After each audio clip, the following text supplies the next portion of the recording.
चलिए यहाँ पर एक न्यूमेरिकल करते हैं। देखो बेटा, वेक्टर ए दिया है, वेक्टर बी दिया है, कहते हैं then find out vector perpendicular to A and B and unit vector perpendicular to A and B. तो एक चीज तुम्हें डेफिनेशन से बेटा याद होगा क्रॉस प्रोडक्ट से कि a vector which is perpendicular to both A and B वो क्या होता है, ए क्रॉस बी होता है। तो सोल्यूशन में आप ऐसे ही आइएगा पहले पार्ट में और लिखोगे we know that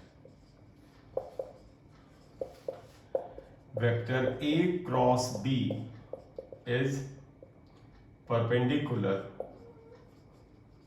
to both vector A and B।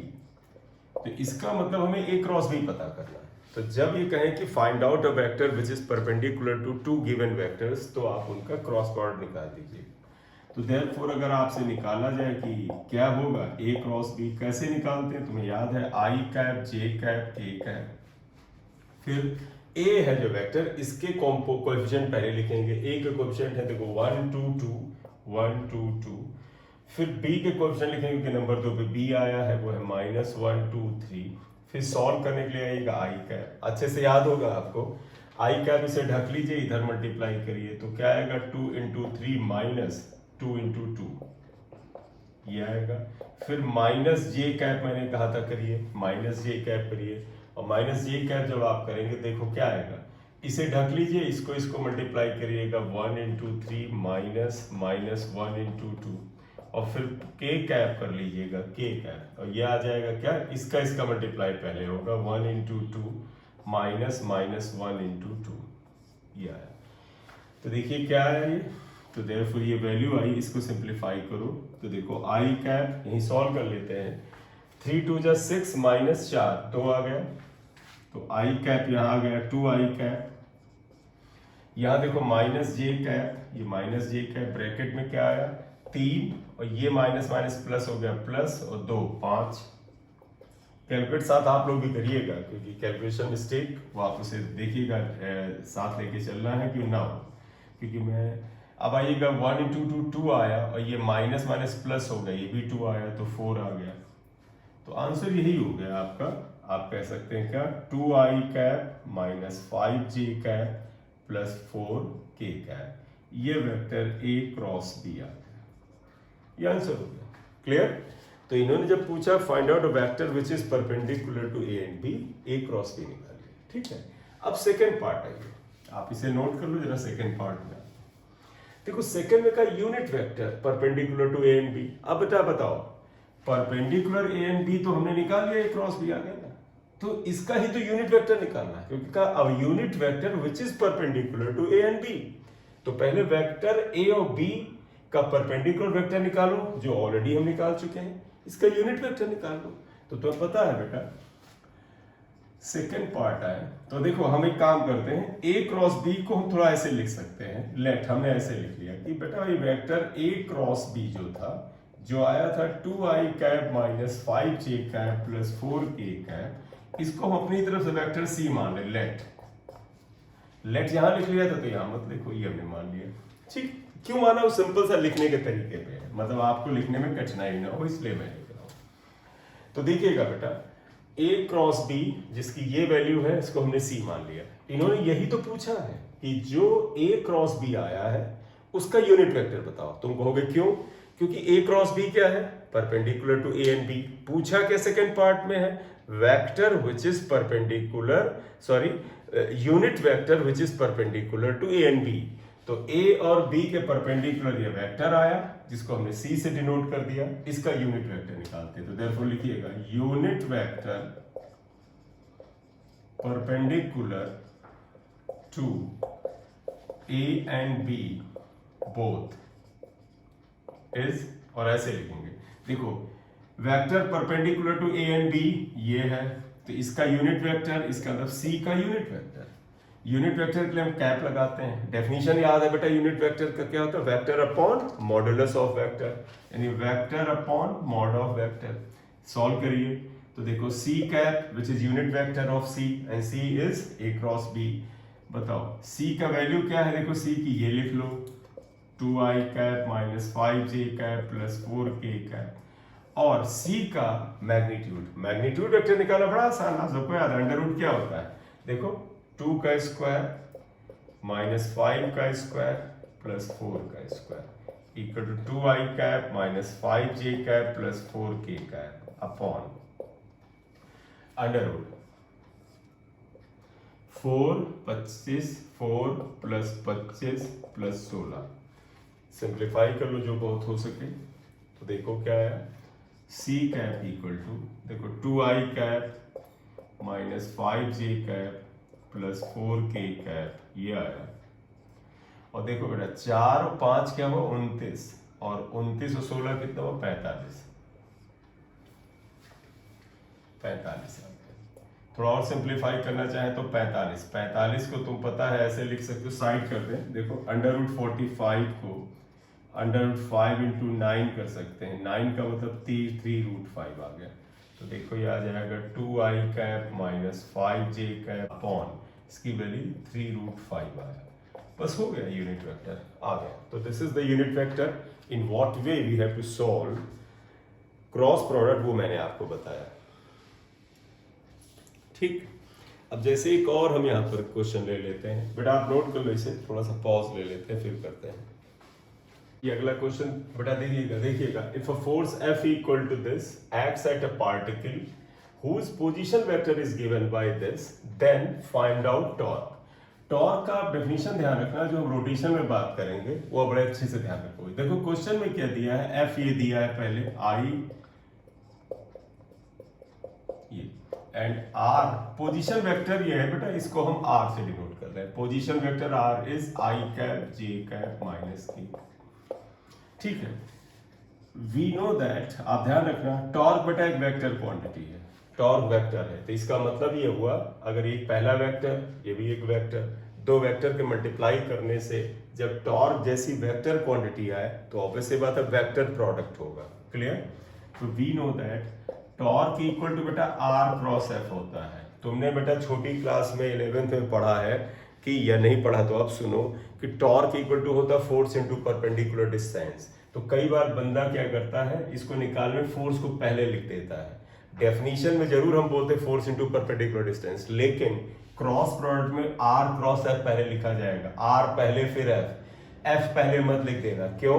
क्योंकि आपको पता है कि A क्रॉस B और B क्रॉस A अलग होता है। तो R क्रॉस F लिखेंगे। फिर आप इसे कैसे सॉल्व करेंगे, डिटरमिनेंट बनाइए I J K। पहला वेक्टर ये लिखा जाएगा R वाला 1 1 माइनस 1। फिर आपको दूसरा वेक्टर लिखना पड़ेगा ये 154। अब इसको क्रॉस प्रोडक्ट को सॉल्व कर डालिए। तुम्हें पता है ऐसे कैसे करते हैं, पहले I को लेते हैं, अच्छे समझ लिया होगा I को। इसका प्रोडक्ट करो तो यानी 1 into 4 minus 5 into minus 1 minus j cap लेंगे j, इसको मल्टीप्लाई करेंगे 1 इंटू 4 माइनस ये इसका आएगा 1 into minus 1 plus k cap करेंगे तो k को करेंगे तो 1 इंटू 5 माइनस 1 इंटू 1। सॉल्व करें इसे तो टॉर्क क्या आएगा, चेक करिएगा, 4 माइनस माइनस प्लस 5 9 आएगा 9i कैप माइनस j।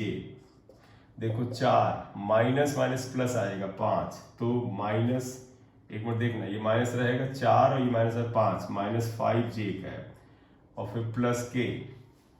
यहाँ क्या है 5 माइनस 1 4, तो 5 minus 1 4 k cap. Numerical value check कर लीजिएगा, ये आया, ये टॉर्क आया। टॉर्क वेक्टर क्वांटिटी आंसर ही आएगा।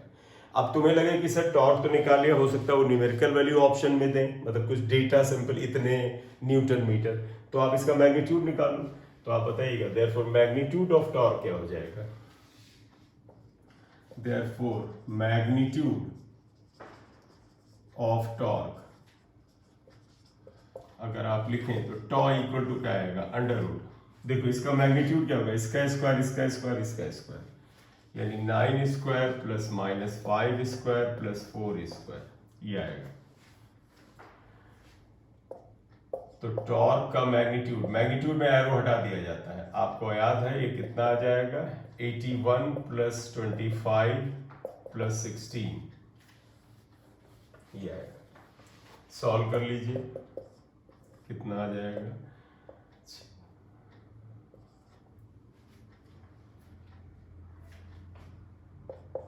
√122 आ रहा है। कैलकुलेट कर लो, बस आप लिख लो ये आंसर न्यूटन मीटर यूनिट होता है, क्योंकि फोर्स और बेटा क्या है, डिस्प्लेसमेंट, फोर्स इनटू डिस्प्लेसमेंट या परपेंडिकुलर डिस्प्लेसमेंट, तो ये आ जाएगा। कैलकुलेशन कर लेना, उसको ऊंचे नीचे सही कर लीजिएगा। 6, 5, 11 एंड 12, 1 आपका कैरी ओवर हो गया, इसके बाद हो गया 3 या 12, ठीक है, यही आंसर। क्लियर? या area of a parallelogram cross product में पढ़ते हैं। देखो एरिया ऑफ अ पैरेललोग्राम,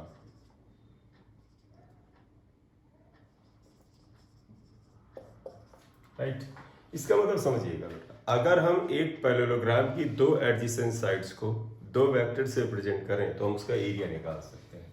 जैसे देखिएगा, अगर आप एक पैरेललोग्राम आप बनाएं, जैसे मैंने ये बनाया, ये बी, और आप इसके पैरेलल, तो पता है जितना ये साइड होगा इतना ये होगा, इसके पैरेलल आप एक और साइड खींच दें और ये वेक्टर बना दें, ये निश्चित रूप से ये इसके बराबर ही होगा। तो हमने अगर एक ओ पी क्यू एस एक पैरेललोग्राम बनाया, देखो इस पैरेललोग्राम की दो एडजेसेंट साइड्स ओ से कनेक्टेड, एक साइड ये एक साइड ये, अगर वेक्टर से रिप्रेजेंटेड है ये, तो ये कहते हैं इसका एरिया निकालो। तो तुम्हें पता है, तो आप देखो क्या लिखेंगे, if A and B represents two sides of a parallelogram, then ध्यान देना, हम ऐसा करें, देखो ये वेक्टर अगर a के बराबर है तो b के बराबर है, ये एंगल थीटा है, तो ये वेक्टर भी b के बराबर ही होगा। आप अगर यहां पर मैं तुमसे कहूं कि ये रिजल्टेंट को रिप्रेजेंट करता है, ये आपको याद होगा अच्छे से कि पैरेललोग्राम की एक साइड ये एक साइड ये है, तो diagonal passing to joints represent resultant, हमें ये कर लिया है। तो आप एक काम करें, यहां पर जरा ध्यान दो, यहां से परपेंडिकुलर गिराइए, तो पता है ये वेक्टर b है, अगर ये एंगल थीटा था तो ये एंगल भी थीटा होगा, तो मैं अच्छे से याद होगा, अगर ये b है, ये एंगल थीटा है, तो ये कंपोनेंट b cos थीटा होता था, ये कंपोनेंट क्या होता था, b sin थीटा। तो अब अगर मैं तुमसे कहूं कि इस परपेंडिकुलर को अगर हम m ले लें कि what is the area of triangle OQP, triangle का क्या एरिया होगा, तो देखो एरिया ऑफ ट्रायंगल OPQ, तो पता है एरिया इक्वल टू क्या होता है, हाफ बेस इनटू हाइट, ये आएगा। तो एरिया ऑफ ट्रायंगल क्या आएगा, हाफ बेस इनटू हाइट आएगा। क्या देखिएगा, हाफ बेस, देखो ट्रायंगल OPQ में ये बेस हुआ, बेस इज दिस साइड, और ये साइड O बेस को लिख दो OP के बराबर है। हाइट बेटा इसके देखो, इस ट्रायंगल की हाइट ये हुई, that is equal to height is QM। तो अगर मैं इसमें लिखूं एरिया ऑफ ट्रायंगल, तो देखो हाफ OP कितने के बराबर है, OP A के बराबर है, A पे एरो हटा के लिखिएगा, QM कितने का, B sin थीटा है, B sin थीटा। तो आप देखें तो ये आ जाएगा हाफ AB sin थीटा, और तुम्हें पता है इसे हम लिख सकते हैं हाफ AB sin थीटा को लिख सकते हैं A क्रॉस B, क्योंकि इसमें हमने यहाँ पर डायरेक्शन दिखाया नहीं। देखो बेटा यहाँ I कैप J कैप कुछ तो है नहीं, तो इसका तो ये मॉड हुआ, मॉड ऑफ दिस। तो क्या लंबा निकला, एरिया ऑफ ट्रायंगल मतलब एक ट्रायंगल जिसकी एक साइड A है एक साइड B है, उसका एरिया होता हाफ A क्रॉस B। तो देखो हम निकाल एरिया ऑफ पैरेललोग्राम रहे, लेकिन इसी में एरिया ऑफ ट्रायंगल भी आ रहा है, area of parallelogram and triangle दोनों लिख लो। तो देयरफॉर क्या लंबा निकला, एरिया ऑफ अ ट्रायंगल। अब कंडीशन है वो मैं बता दूं, जिसकी दो साइड्स जो होती हैं वेक्टर A और B से रिप्रेजेंटेड हो, इज इक्वल टू होता है half mod of A cross B। A cross B की न्यूमेरिकल वैल्यू निकाल के आप उसका आधा कर दीजिए, आ जाएगा ये आया। अब आप कहोगे कि सर निकालना तो पैरेललोग्राम का एरिया था, बिल्कुल। देखो अगर आप गौर से यहां देखें तो आपको क्या मिल रहा है, यहां पर ये बेटा जो एरिया आया है, एक बार देखिएगा, ये बेटा जो एरिया आया है वो इस ट्रायंगल का आया है, ये। अब आप देखो जितना एरिया इस ट्रायंगल का उतना ही इसका एरिया है, तो इस ट्रायंगल का एरिया का हम दुगना कर दें तो पैरेललोग्राम आ जाएगा। तो आप लिखोगे देयरफॉर एरिया ऑफ पैरेललोग्राम, ये साइन बेटा बना रहे हैं पैरेललोग्राम का, OPQS, OPQS is equal to क्या आ जाएगा, 2 times area of triangle. Area of triangle का एरिया का 2 टाइम्स आएगा। और एरिया ऑफ ट्रायंगल आप समझ लिए हैं, ये वाला पोर्शन आप एक बार 1 सेकंड के लिए पॉज ले लिया, जो कुछ नोट करना नोट कर लिया है। तो ये क्या आया, that is equal to 2 into area of triangle क्या आया था, half mod of A cross B। ये कैंसिल हो गया, तो आप देखिएगा therefore area of parallelogram, area of parallelogram is equal to क्या आ जाएगा, that is equal to A cross B का मॉड, A क्रॉस B का मॉड। अब ये याद रखो कि एक पैरेललोग्राम की 2 एडजेसेंट साइड्स को वेक्टर A और B से रिप्रेजेंट किया जाए तो उसका एरिया क्या होगा, मॉड यानी numerical value of cross product of A and B, right.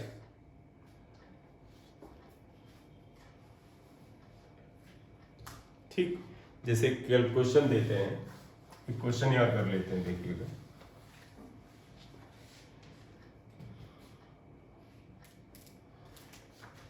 Find out area of a triangle represented by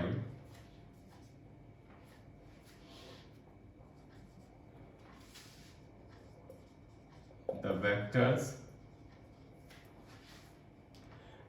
ये दिया है I cap plus 4j cap and 3I cap minus 7j cap, right. तो 2 vector थे 3I 4 और minus 3I या 7j का, ये आ गया, ठीक है। एरिया आप बताइएगा what is the area of triangle. Area of triangle क्या होता है, अगर आप सॉल्यूशन में आए तो देखो area of triangle equal to half mod of A cross B होता है, ये याद रखो। अब A क्रॉस B को अलग से निकाल के हम वैल्यू रख देते हैं, ठीक है। Now therefore A cross B आप सभी को पता है क्या होता है, I J और K, ये आया 3 आपने लिख लिया, क्लियर। अब जरा आप ध्यान दीजिएगा, ये वेक्टर A है बेटा, आप ध्यान रखना A को पहले लिखना होगा। देखो I का कोएफिशिएंट 3, J का कोएफिशिएंट 4, K नहीं है यहाँ, इसका मतलब 0 है। यहाँ I का 3, J का माइनस 7, ये 0 है। तो अब सॉल्व करिएगा, तुम्हें याद है I कैप पहले लेते हैं, I कैप इसको मल्टीप्लाई करें 4 इंटू 0 माइनस 0 इंटू माइनस 7 हो गया, माइनस J कैप ये आया। अब J कैप में क्या होगा, 3 into 0 minus 3 into 0 plus K cap आया, K कैप ये आएगा, इसका मल्टीप्लाई पहले होता है 3 इंटू माइनस 7 माइनस 3 इंटू 4, ये आया, क्लियर। तो अब अगर हम इसे सॉल्व करें देखो क्या आता है, तो देखो ये आया। अभी हम A क्रॉस B निकाल लें, A cross B equal to, देखो बेटा ये तो 0, ये 0 हो गया, तो 0 हो गया, तो ये तो 0 हो गया, यहाँ देखो ये भी 0 हो गया, सिर्फ ये बचा 3 इंटू माइनस, तो देखो 0I cap plus 0J cap बचा, और K कैप में बचता है आपका माइनस 21, ये माइनस 21 और माइनस 12, 21 और 12 आप इसे जोड़ लीजिए तो ये आ जाएगा A cross B equal to, आप 21 12 आपका 3 3 आ गया 33 माइनस में और K का है, तो ये आया आपका A क्रॉस B। लेकिन हमें मॉड निकालना है, याद करो एरिया के लिए हमें मॉड चाहिए A cross B। Therefore A cross B का मॉड क्या हो जाएगा, मॉड का तो न्यूमेरिकल वैल्यू बेटा ये, तो ये तो माइनस 33 स्क्वायर सिर्फ हो जाएगा, यानी 33 आ जाएगा, राइट। तो देयरफॉर आप बताइए एरिया ऑफ ट्रायंगल क्या होगा, ये वैल्यू जो थी इसी में रख देते हैं। तो therefore area of triangle equal to half mod of A cross B क्या हुआ 33, तो एरिया हो गया 33/2, जो भी यूनिट होगा उसका स्क्वायर है ना। तो यूनिट स्क्वायर, जो भी यूनिट स्क्वायर का मतलब होता है सेंटीमीटर में तो सेंटीमीटर स्क्वायर, मीटर में तो मीटर स्क्वायर, ये आ गया। तो आपको ए क्रॉस बी निकालना है, उसका आधा कर देना है तो आपको एरिया ही आ जाएगा। करेक्ट। एक क्वेश्चन और कर लेते हैं। Calculate area of parallelogram, same है बेटा, लेकिन calculate area of a parallelogram. तो area of a parallelogram when adjacent sides are given as whose adjacent sides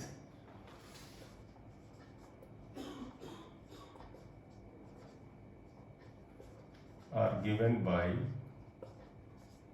vectors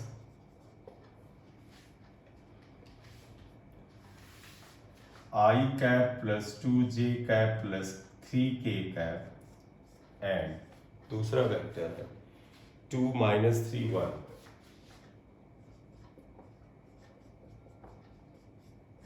ये क्लियर।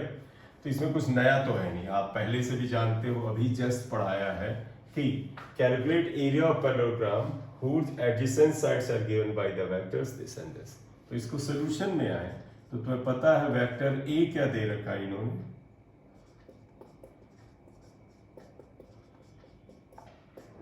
तो देखो हमें क्वेश्चन में पूछा क्या है, calculate the area of a parallelogram whose adjacent sides are given by this। पहली ये है, दूसरी ये है, आप इसे वेक्टर ए लिख लीजिए, दूसरे को वेक्टर बी लिख दीजिएगा। और फिर तो पता है एरिया ऑफ पैरेललोग्राम क्या होता है, equal to mod of A cross B. ये तो आप देयरफॉर ए क्रॉस बी निकाल दीजिए, ए क्रॉस बी। तरीका बार बार मैं बता ही दे रहा हूं, आई जे के ये आया, आई का क्वेश्चन 1 2 3 1 2 3, इसका देखिएगा 2 minus 3 1, सॉल्व कर लिए। आई कैप आया, आई कैप में पहले ये मल्टीप्लाई करेंगे 2 into 1 minus minus 3 into 3, minus जे कैप होता है अगला, तो देखो आएगा 1 into 1 minus 2 into 3 प्लस के कैप आता है, के कैप में हो जाएगा 1 into minus 3 minus 2 into 2, ये आया। सिंप्लीफाई करके इसकी न्यूमेरिकल वैल्यू यहाँ रख दीजिए, तो आप इसे करें तो देखो ए क्रॉस बी अभी हम निकाल ले रहे हैं। व्हाट इज द वैल्यू, आप देखें 2 और ये माइनस माइनस 9, 9 2 11 आ जाएगा, 11 आई कैप। यहाँ देखिएगा माइनस है 1 minus 6, 6 में से -5 प्लस 5 आई जे कैप आया। और इसमें के में देखिएगा क्या आता है, -3 -4 -7 के कैप। देयरफॉर मॉड निकाल लीजिएगा, ए क्रॉस बी का मॉड अगर आप निकाल लें तो हो जाएगा √11 स्क्वायर प्लस 5 स्क्वायर प्लस -7 का स्क्वायर। 11 स्क्वायर क्या होता है, 121 प्लस 25 प्लस 49, ये आया। जरा इसे सिंप्लीफाई करिए तो देखिए इसका मॉड कितना आता है, 21 अगर आप ये लिखते हैं 195, √195 आ रहा है, तो ये वैल्यू आई √195। अब ये वैल्यू आ गई तो देयरफॉर आप इसको यहाँ रख दें, एरिया आ जाएगा। क्लियर, आपको नोट करना, एक सेकंड आप देख लें, इसे स्क्रीनशॉट लेना और ले लीजिए ये। तो देयरफॉर देखिएगा एरिया ऑफ पैरेललोग्राम क्या है,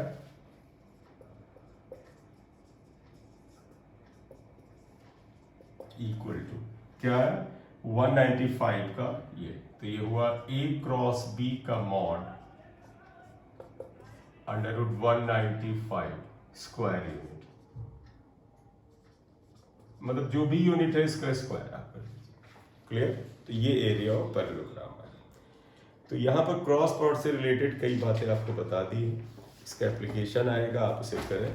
और इसके बाद ये है कि हम अगले लेक्चर में थोड़ा सा इस वाले पोर्शन में